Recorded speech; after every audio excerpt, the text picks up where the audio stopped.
आज के बाद हम आजाद होंगे। आज हमारी आजादी का दिन है। सवाल यह है कि कश्मीर में कौन है जो आजादी की बात कर रहा है, कौन है जो आजादी का जश्न मना रहा है। आपको बता दें कि नेशनल कॉन्फ्रेंस की नेता नरगिस भट्ट जीत के जोश में जो बातें कह रही हैं वो बेहद गंभीर हैं। आपको उसे ध्यान से सुनना चाहिए और समझना चाहिए, क्योंकि ये नए सिरे से घाटी की सियासी फिजा बदलने की कोशिश दिख रही है।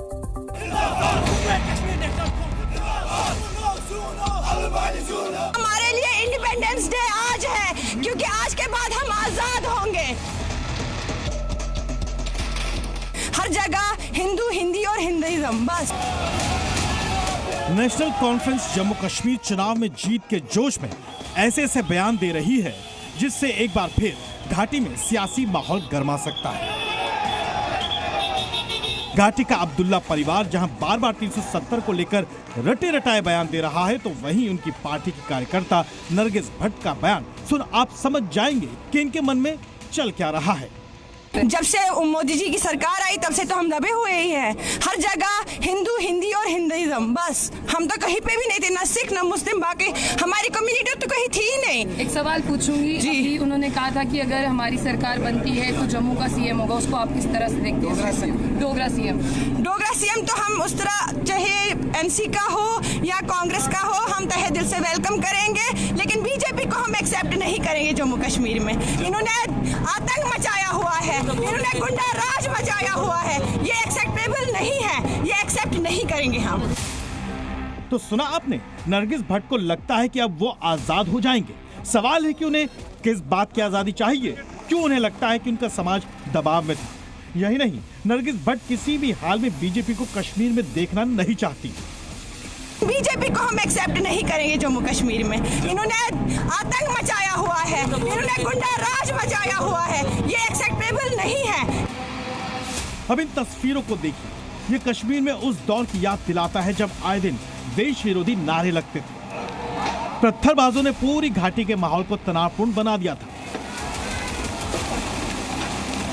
जुमे की नमाज के बाद सड़कें पत्थरों से पटी रहती थी, सुरक्षा बलों को टारगेट किया जाता था, अलगाववाद का झंडा बुलंद करने वालों के भी हौसले बुलंद थे। और पिछले 24 घंटे में नेशनल कॉन्फ्रेंस जीत का जश्न मना रही हो।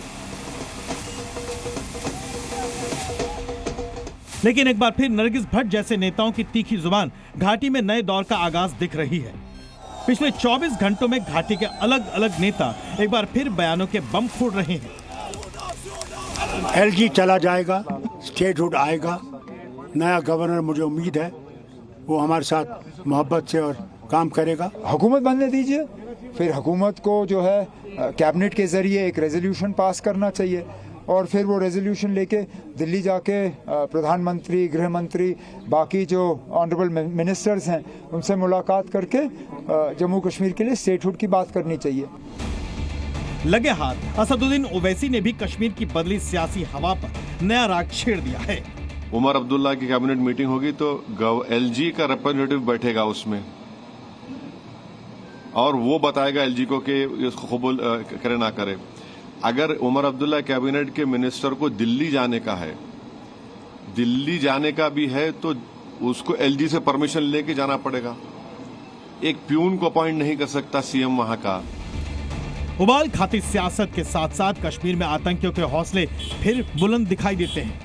अनंतनाग में लापता टेरिटोरियल आर्मी के जवान का शव बरामद हुआ है।